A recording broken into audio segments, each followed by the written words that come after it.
Para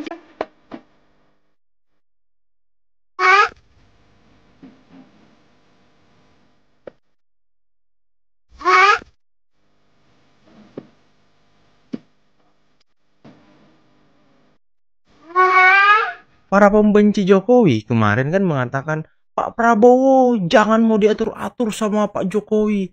Sekarang ada ketua umum partai ngatur-ngatur kepala daerah, kok mereka diam aja sih? Katanya Pak Prabowo nggak boleh disetir sama Pak Jokowi. Tapi itu para kepala daerah kok boleh disetir Bu Megawati? Mau absen dulu siapa di sini yang kepala daerahnya petugas partai?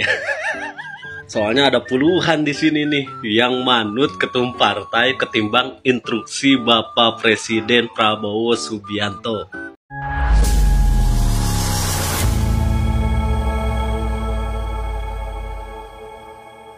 Assalamualaikum warahmatullahi wabarakatuh.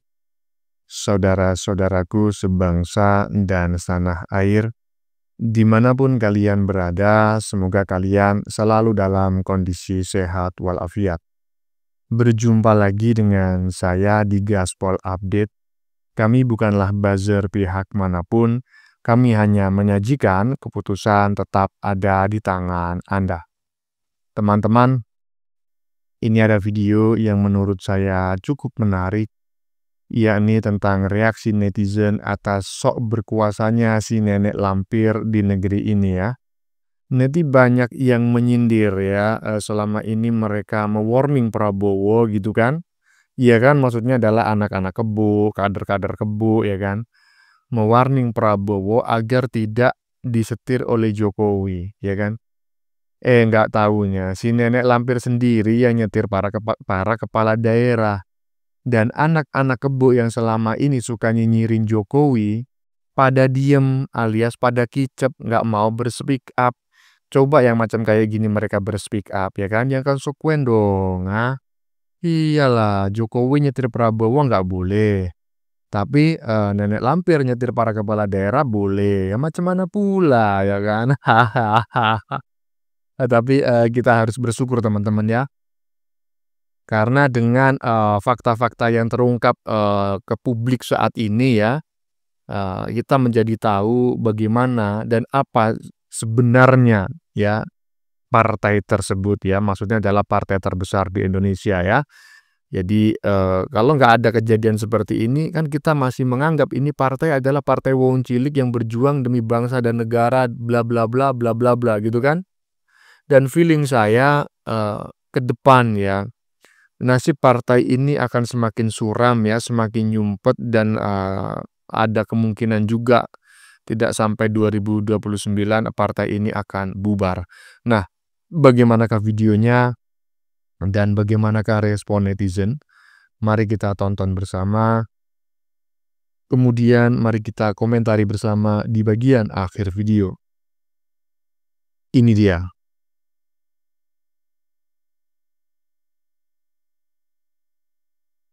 Katanya Pak Prabowo nggak boleh disetir sama Pak Jokowi. Tapi itu para kepala daerah kok boleh disetir Bu Megawati? Katanya Pak Prabowo nggak boleh jadi bonekanya Pak Jokowi. Tapi itu para kepala daerah kok boleh jadi bonekanya Bu Megawati? Nah, seperti apa yang saya sampaikan pada saat opening tadi ya kan, katanya nggak boleh Prabowo jadi bonekanya Jokowi ya kan, padahal nggak ada juga indikasi yang menyebutkan bahwa Prabowo itu menjadi bonekanya Jokowi, nggak ada. Coba buktinya apa? Program-program yang dicanangkan oleh Prabowo itu nggak pernah dicanangkan oleh Jokowi. Bahkan Prabowo berani memangkas anggaran untuk pembangunan IKN yang semula itu dianggarkan di atas 100 triliun, oleh Prabowo dikurangi ya sangat besar sekali dan hanya tersisa 48 triliun. Kalau memang Prabowo itu disetir Jokowi yang nggak beranilah macam kayak gitu ya kan? Iya, yang justru terbukti menyetir, yang terbukti cawe-cawe adalah Ibu Ketum ya.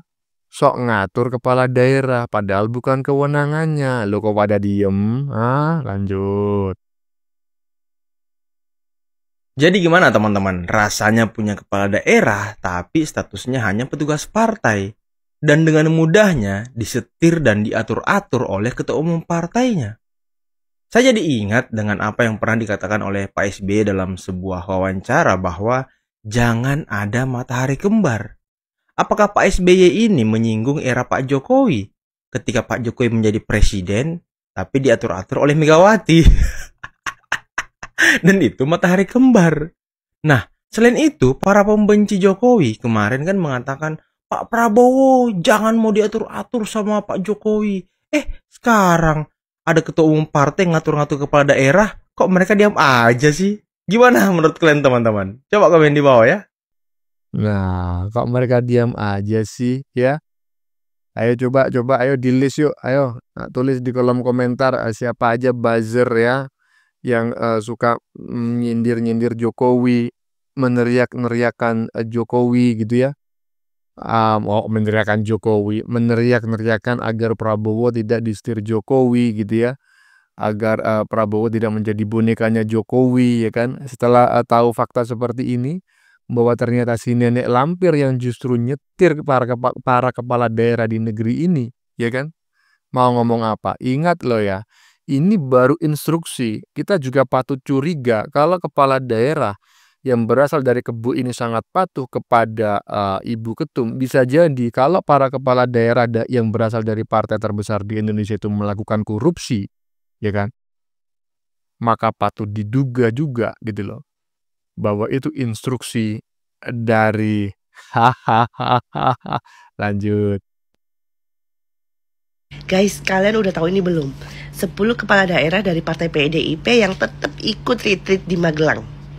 Ini dia nama-namanya. Jadi ada 10 kepala daerah dari PDIP yang tetap ikut retreat dan mengabaikan instruksi dari Ibu Mega. Ada dari Bupati Brebes, Gubernur Bali, Bupati Grobogan, Wali Kota Manado, Gubernur Kalimantan Barat, Bupati Malang, Bupati Lebak, Bupati Jepara, Bupati Sleman, dan ada 1 Bupati Bandung. Nah, ini baru petugas rakyat, bukan petugas partai. Dan yang bikin salfok itu Gubernur Bali tuh, Iwayan Koster. Anda keren. Padahal kita tahu ya, Bali itu adalah gembongnya PDIP. Tapi keren, Gubernur satu ini berani untuk tetap hadir meskipun ketua umumnya sudah melarang. Oke? Sorry typo, bukan melarang tapi menunda begitu. Tapi keren banget emang Bapak Iwayan Koster ini. Salut Pak sama Anda. Jadi sebetulnya seperti ini tuh bukan apa ya, akhirnya kami tuh sebagai rakyat itu menilai kepala daerah kami itu seperti apa. Karena kan yang milih dia kan kita gitu loh. Yang milih kepala daerah itu rakyat. Ya kalau partai-partai kan sebagai kendaraan aja. Jadi bagi yang kepala-kepala daerah yang tetap tidak hadir instruksi presiden, ya itu berarti jelas di mata kita bahwasanya yang lebih didengar kepala daerah kita itu bukanlah presidennya, tapi lebih ke partainya. Sedangkan ya kita tahu jabatan tertinggi di negara ini presiden. Gitu. Jadi presidennya cuma satu, presidennya Pak Prabowo Subianto. Iya teman-teman ya, barusan kita mendengar pernyataan atau komentar dari Mbak siapa lupa saya ya, yang jelas ini berasal dari Banyuwangi dan saat ini kalau nggak salah menetap di Jakarta ya. Tadi di bagian depan men-spill ya, sekira 10 pemimpin daerah gitu ya, kepala daerah yang berasal dari partai terbesar di Indonesia yang hadir gitu. Hadir di retreat di Magelang yang diselenggarakan oleh pemerintah pusat ya melalui Kementerian Dalam Negeri ya. Tadi Mbak ini memuji-muji Wayan Koster ya, Gubernur Bali yang berani hadir. Wah keren. Iyalah ya, jadi menurut saya ini tolong dicatat ya. 10 nama ini adalah 10 orang yang berani berkata tidak kepada ibu ketum partai mereka ya. Jadi ya patut didugalah 10 orang ini adalah orang yang lebih suka disebut sebagai petugas rakyat daripada petugas partai. Yang lain kemana? Lanjut. Megawati instruksikan seluruh kepala daerah dari PDIP tak ikut retreat di Magelang. Mau absen dulu siapa di sini yang kepala daerahnya petugas partai? Soalnya ada puluhan di sini nih yang manut ketum partai ketimbang instruksi Bapak Presiden Prabowo Subianto. Keren, ini lebih mementingkan urusan partai ketimbang urusan masyarakat. Kenapa saya bilang demikian? Karena bagaimana kepala daerah ini bisa bersinergi dengan pusat jika dia sendiri bingung mau mengikuti instruksi presiden atau ketua partainya. Sekarang saya tahu alasan kenapa Pak Jokowi keluar dari Partai Merah. Karena di sana tidak bisa bekerja untuk rakyat, melainkan pekerjaannya hanya untuk ketua partai. Nah, keren sekali ya apa yang disampaikan oleh Mas Ame barusan ya. Coba yuk drop komen teman-teman di daerah kalian itu bupatinya, wali kotanya atau gubernurnya itu berasal dari partai apa? Apakah mereka hadir ataukah tidak, ya kan? Nah, tolong tulis di kolom komentar dan ingat-ingat wajahnya ya, ingat-ingat namanya. Pada tahun 2029 yang akan datang kalau mereka masih mencalonkan diri, kalau mereka patuh kepada Ibu Ketum jangan pilih ya. Tapi kalau mereka berani hadir ya, melanggar peraturan, melanggar instruksi dari Ibu Ketum, pilih lagi. Berarti mereka petugas rakyat ya, mereka adalah pejabat yang bekerja untuk rakyat, bukan untuk partai. Lanjut. يا نسيم الأرض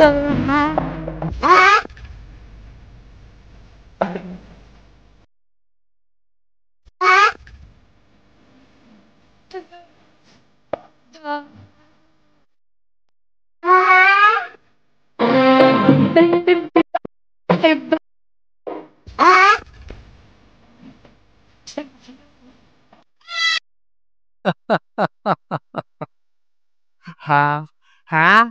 Ini lagu apa? Astagfirullah.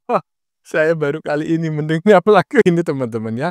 Dan mudah-mudahan tidak kena copyright gitu ya. Sehingga teman-teman juga bisa mendengarkan lagunya seperti saya mendengarkannya. Karena kalau kena copyright itu nanti lagunya itu akan ditimpa dengan lagu yang gak jelas gitu ya. Lagu yang gak nyambung gitulah. Oke. Ayam sayur titik 2, kepala daerah partai terbesar di Indonesia siap ikut retreat, 1-2 hari ini gabung. Loh, ngapain nunggu 1-2 hari? Emang ada sedang deal-dealan antara Ibu Ketum dengan Presiden? Ya, jangan berharap lah. Jangan berharap Presiden akan mau diajak deal-dealan. Kalau nggak ikut retreat, nggak usah ikut ya. Biar sekalian rakyat ngerti bagaimana sebetulnya kalian itu ya. Selama ini kan kalian pakai topeng ya. Dengan cara seperti ini kan sama aja kalian sudah membuka topeng biar rakyat ngerti gitu loh. Jadi nggak usah sekalian aja nggak usah ikut ya. Lanjut.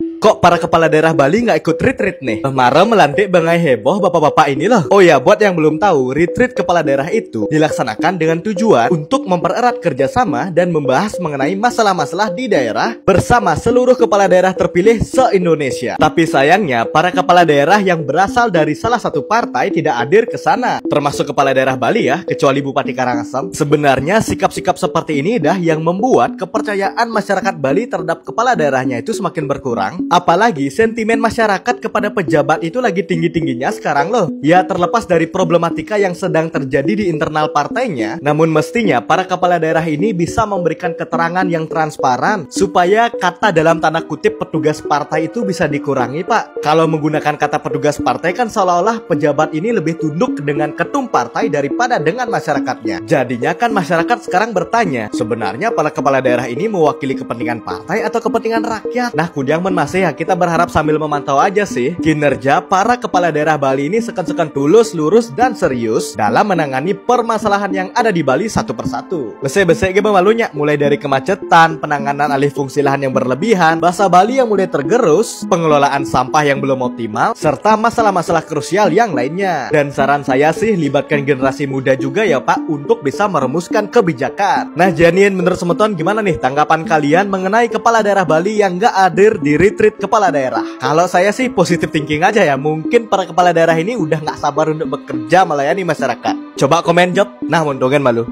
Ya, ini menarik sekali teman-teman ya. Ini menarik sekali. Saya juga baru dengar ini dari saudara kita yang berasal dari Bali ya, terlihat dari aksennya dan juga data yang disajikan ini menurut saya A1 karena yang bersangkutan berdomisili di Bali. Jadi hanya ada satu ya. Hanya ada satu satu bupati ya, Bupati Karangasem kalau nggak salah tadi ya, yang hadir. Bupati-bupati lainnya yang merupakan kepala daerah yang berasal dari Partai Kebu itu nggak ada yang hadir. Bahkan di sini juga disebutkan ya, media online detik.com itu menyebutkan bahwa Wayan Koster dan juga Pramono Anung ini nggak hadir gitu loh. Nggak hadir, tetapi saya mendapatkan kabar bahwa mereka berdua hadir. Ini yang bener mana sih? Ya tadi barusan ya mbak-mbak yang berasal dari Banyuwangi tadi menyebut Wayan Koster hadir. Tapi menurut detik.com ini nggak hadir. Apakah awalnya nggak hadir kemudian hadir gitu menyusul? Ya nggak tahu lah ya. Yang jelas ini sudah presiden buruk. Presiden buruk terhadap tata negara di Indonesia ya. Tata negara di Indonesia diacak-acak oleh seorang ibu ketum partai tertentu yang menurut saya ini perlu dibahas ya, perlu disikapi dengan bijak dan segera gitu ya, seperti yang disampaikan oleh Pak Jokowi bahwa ya ini seharusnya hadir kan begitu, karena ini bukan persoalan kepartaian. Kalau sampai ibu ketum partai tertentu ikut cawe-cawe yang sudah bukan bagian dari kewenangannya, kalau bisa SK partainya itu loh, SK Kemenkumham partainya itu ditinjau ulang lah. Nggak usah dicabut, ditinjau ulang ya. Lanjut. Pasti banyak yang herannya. Kenapa sekelas ketua umum seperti Megawati itu seperti punya aturan sendiri ya untuk orang di pemerintahan bangsa kita. Padahal yang namanya presiden seperti Bapak Prabowo sekarang menjadi presiden ini mempunyai peran penting dan juga perintahnya itu wajib dilaksanakan ya. Tapi kok bisa ditentang ya, lalu orang-orang pemerintahan yang baru dilantik ini bisa nurut nih sama Mega, walaupun nggak semuanya. Jadi menurut saya wajar sih kalau Bapak Jokowi tiba-tiba membelot dan tidak merasa nyaman di PDI Perjuangan. Ya ini seperti ini ya. Bapak Jokowi ini bekerja untuk rakyat, bukan untuk partai. Makanya beliau membuktikan bahwa Bapak Jokowi ya di tahun 2019 di periode kedua beliau tidak bisa setir. Disitulah timbul kebencian. Ya paham sampai di sini? Paham nggak? Iya, ini adalah Mas Prahen Wijaya yang berasal dari Jawa Tengah, dan kali ini saya baru tahu bahwa Mas Prahen ini pengetahuannya rendah gitu ya. Pengetahuannya itu ya mungkin sekelas anak TK gitu loh. Jadi dia nggak tahu bahwa negara ini itu milik bapaknya, ya kan? Iyalah. Jadi jangan mengatakan bahwa ibu ketum itu membuat aturan-aturan sendiri loh. Aturan itu yang bikin itu bapaknya, yang membuat negara ini bapaknya. Jadi nggak ada orang yang bisa berkuasa di negeri ini melebihi dirinya gitu loh. Jadi tolong ya Mas Prahen Wijaya ya, pengetahuannya di-upgrade ya. Anda itu nggak tahu, partai terbesar di Indonesia, ibu ketumnya itu pemilik bangsa dan negara ini. Jadi nggak ada siapapun ya, jabatannya apapun, bahkan presiden itu di atasnya ibu ketum, nggak ada. Presiden itu di bawahnya ibu ketum. Aturan yang bikin ya ibu ketum lah. Hehehe. Lanjut. Banyak ternak kebo yang komen di VT saya. Retret itu apa ya?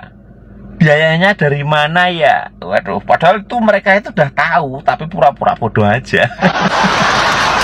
Gitu. Retret itu kan artiannya banyak.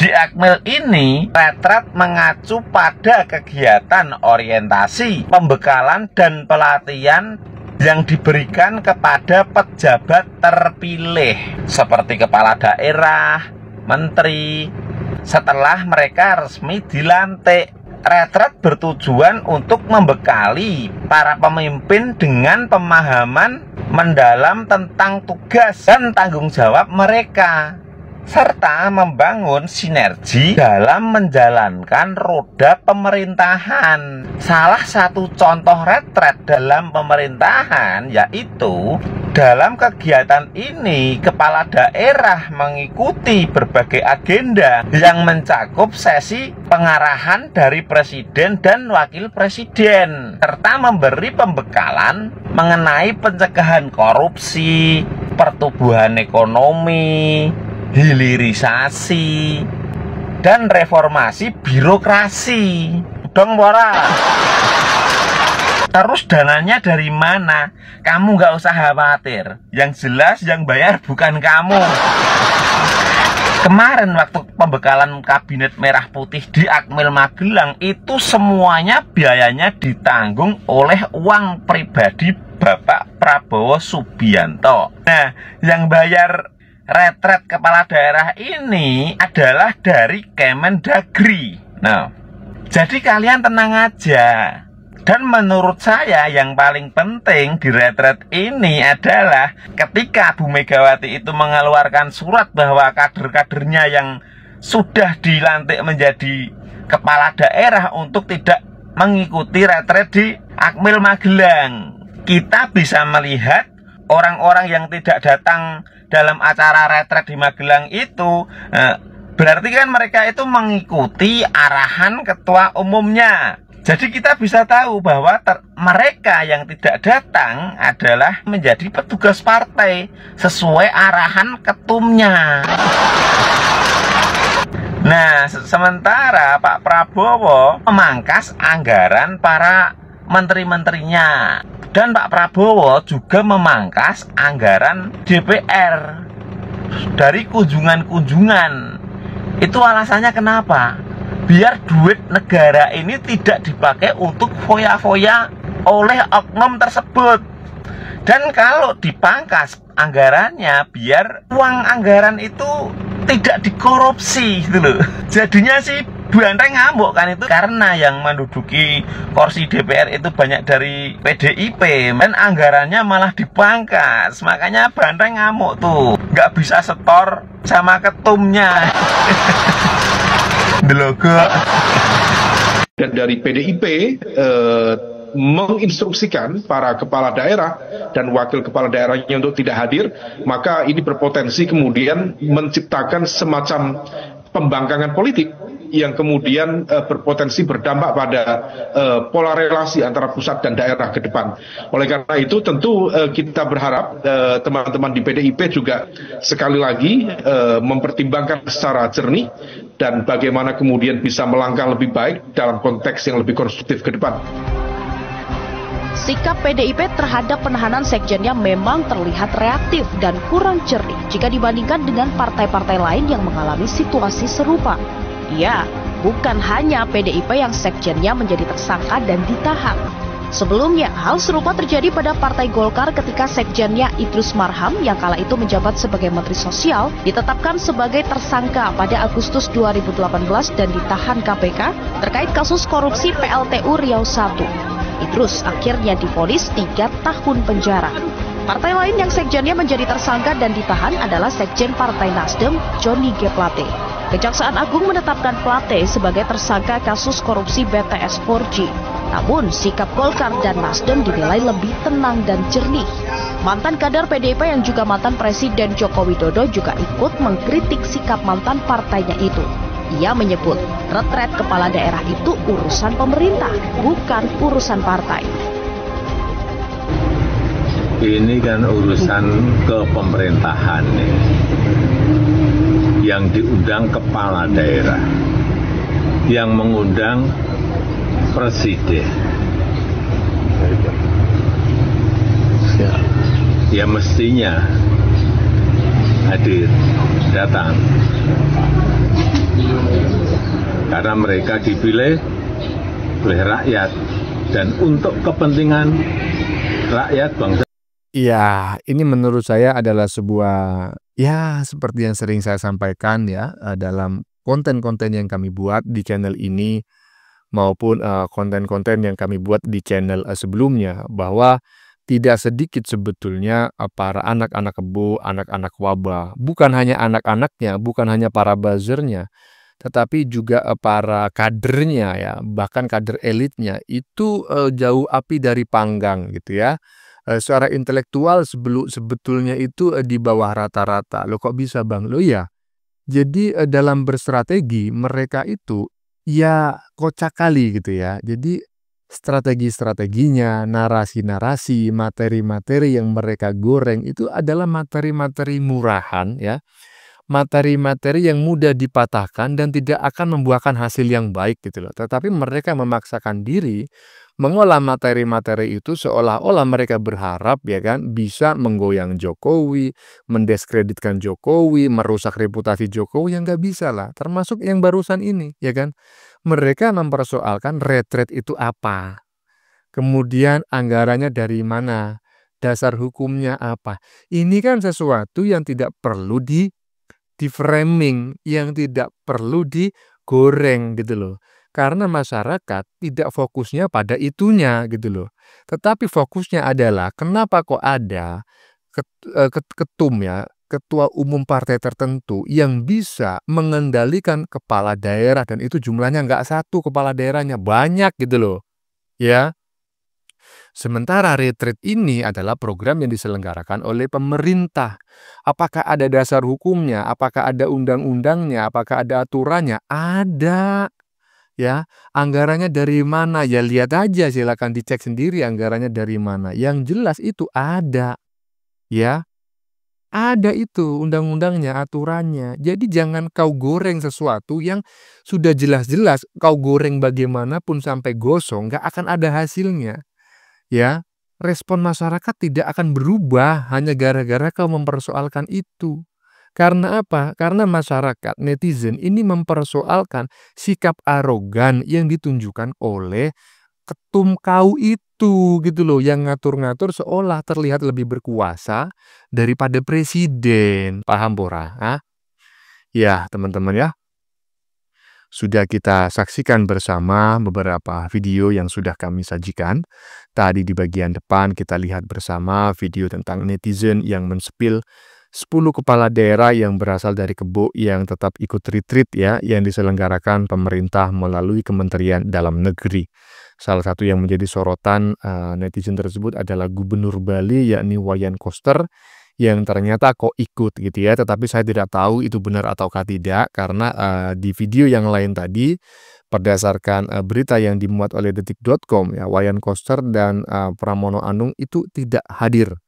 Ya, memang mungkin saat ini yang bersangkutan berada di Magelang, tetapi belum mengikuti retreat, kemungkinan besar ya.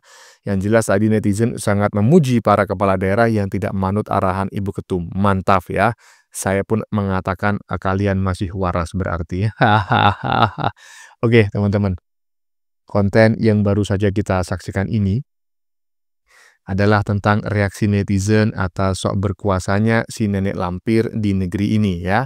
Neti banyak yang menyindir ya, selama ini mereka mewarning Prabowo agar tidak disetir Jokowi ya, maksudnya adalah anak-anak Kebo dan juga anak-anak onta, nggak taunya si nenek lampir yang menyetir para kepala daerah ya, dan anak-anak Kebo yang selama ini suka nyinyirin Jokowi, nyinyirin Prabowo, pada diam ya, alias kicep ya.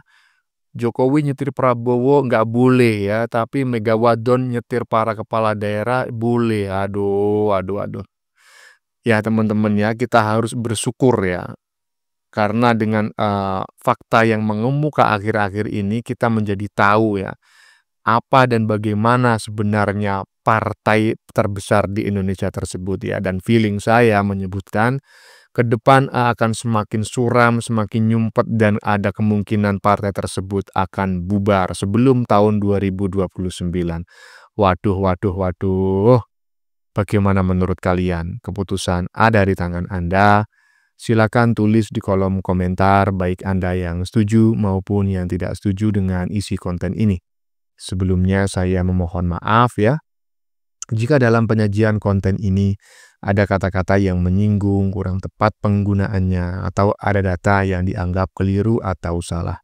Saya memohon maaf yang sebesar-besarnya. Kita jumpa lagi di lain video. Salam NKRI.